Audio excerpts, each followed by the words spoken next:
y'all, welcome back. This is Michelle from Michelle's Empty Nest, and today I thought I would bring you along as I work on the first challenge for day one of the Load 222 Friends, I'll Be There For You challenge, which is hosted by Alice Bowl over at the Scrap Happy website.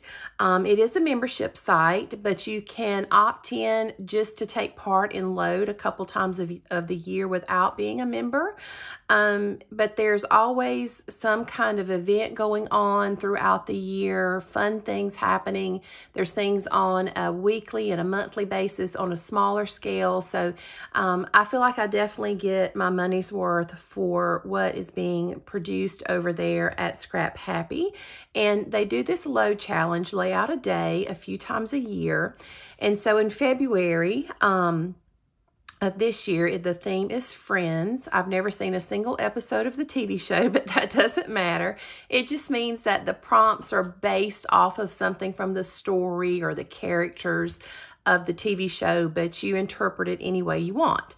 You get a story challenge, a story prompt, and a technique prompt each day. You can do one, you can do both, or you can do neither. The rules are pretty flexible as long as it's a layout, not a card, but some sort of layout. It counts as long as you post every day by a certain time, depending on your time zone. You're eligible to win a finisher's prize and then also to be in the grand prize drawing at the end. So it is a lot of fun. There's Calvin Ball, there's the Scrap Smart experiences, so lots of things over there. And this is not an ad. It's just I enjoy being a member of the group over there. So today we were to document something unexpected and as a technique to somehow work a song title into your title. So I am going to use this photo from, it's kind of an odd photo maybe, but it is from Dry Falls in Highlands, North Carolina, and it is a waterfall that you actually walk behind. It is gorgeous. It is breathtaking. It was completely unexpected. We weren't really even sure that we were going to this waterfall, so that was unexpected in itself. And then just seeing what it was like to actually be in there and hear the water rushing right in front of you and being able to see through occasionally.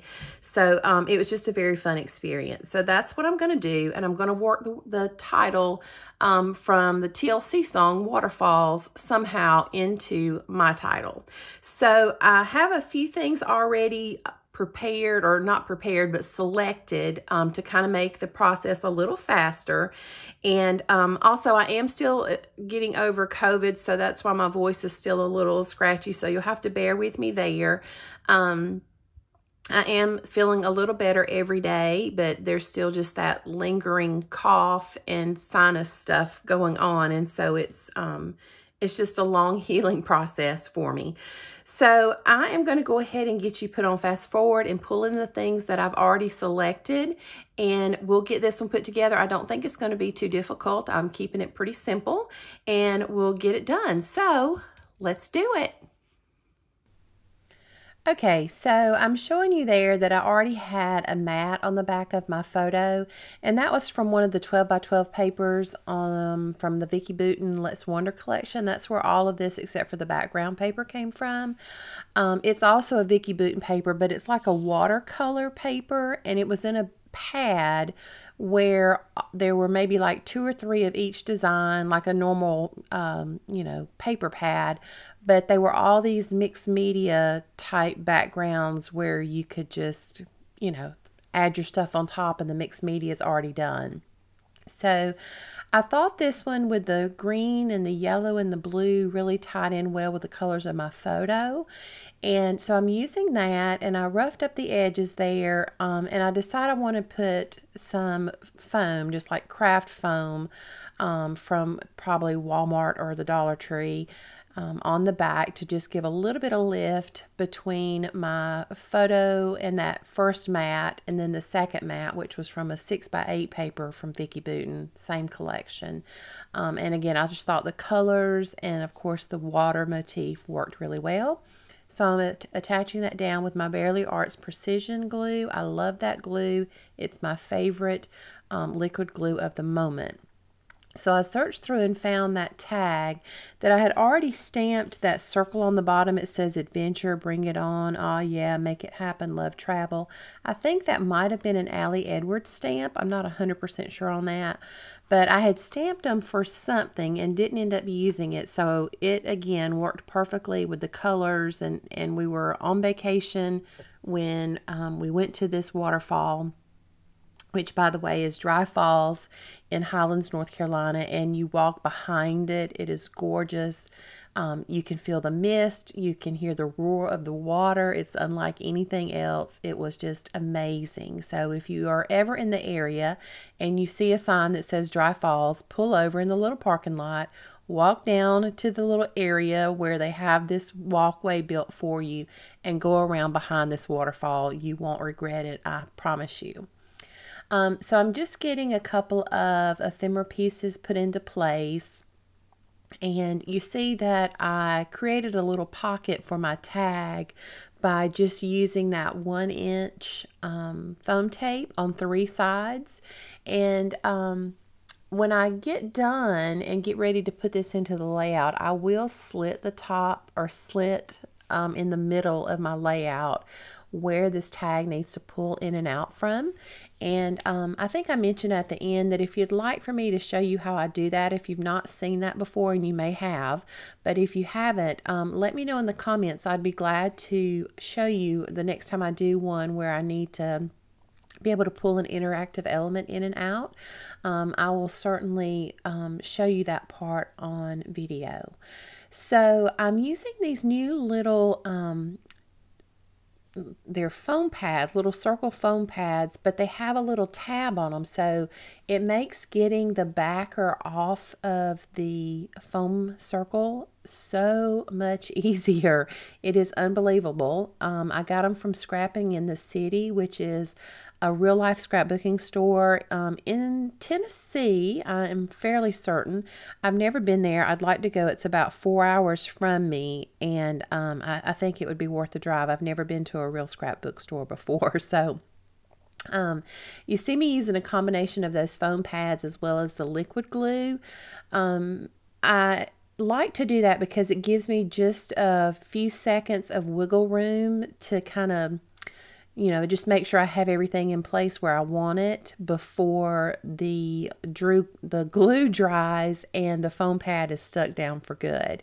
So some of these I'm doubling, or a couple places I tripled up my foam pads. I love Dimension. I know it adds a lot of bulk in the album, but I don't care about that part too much. It doesn't bother me.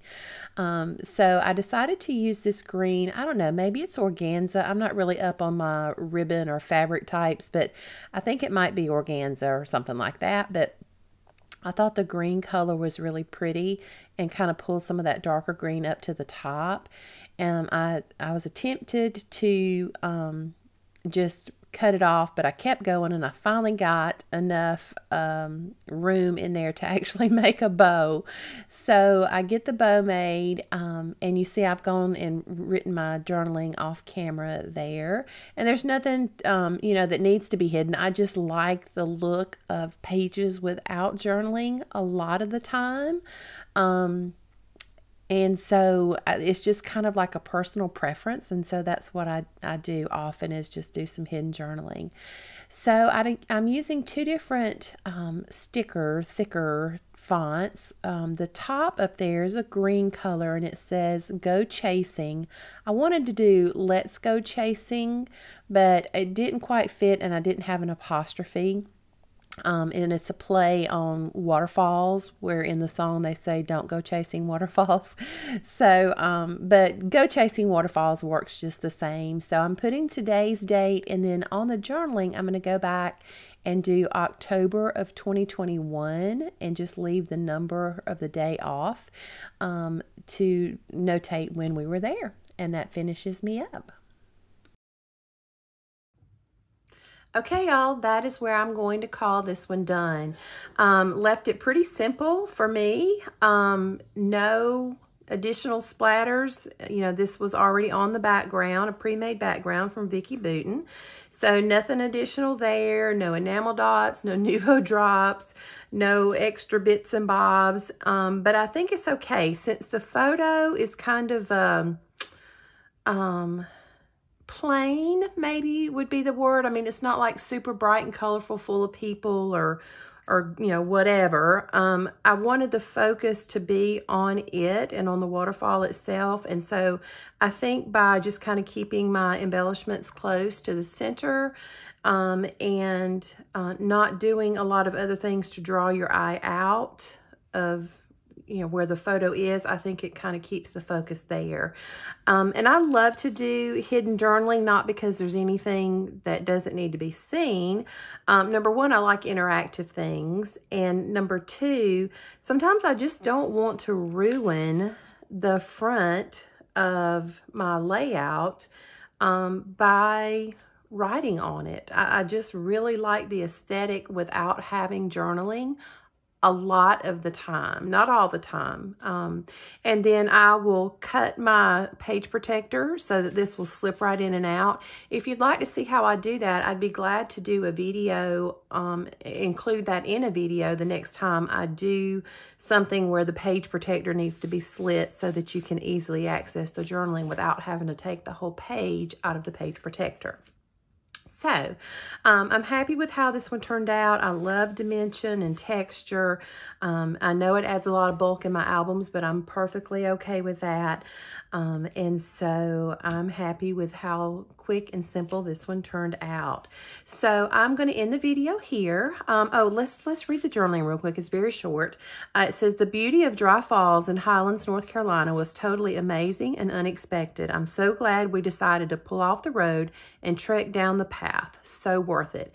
And here I stamped October of 2021 because that's when we actually went to this waterfall. But then obviously I stamped today's date, the day that I made the layout, February 1st of 2022 here. And I often do that as well, where I am able to show both dates, the date that something happened as well as the date when I made the layout. So, if you enjoyed the video, I would love a thumbs up down below. I appreciate you stopping by today more than you will ever know. And there will be close-ups at the end as well as over on Instagram. And I would love for you to follow me there as well. I share lots of things over there that never make it here to YouTube. And until I see you in the next video, take care of yourself, do something good for yourself, and I'll see you soon. Bye-bye.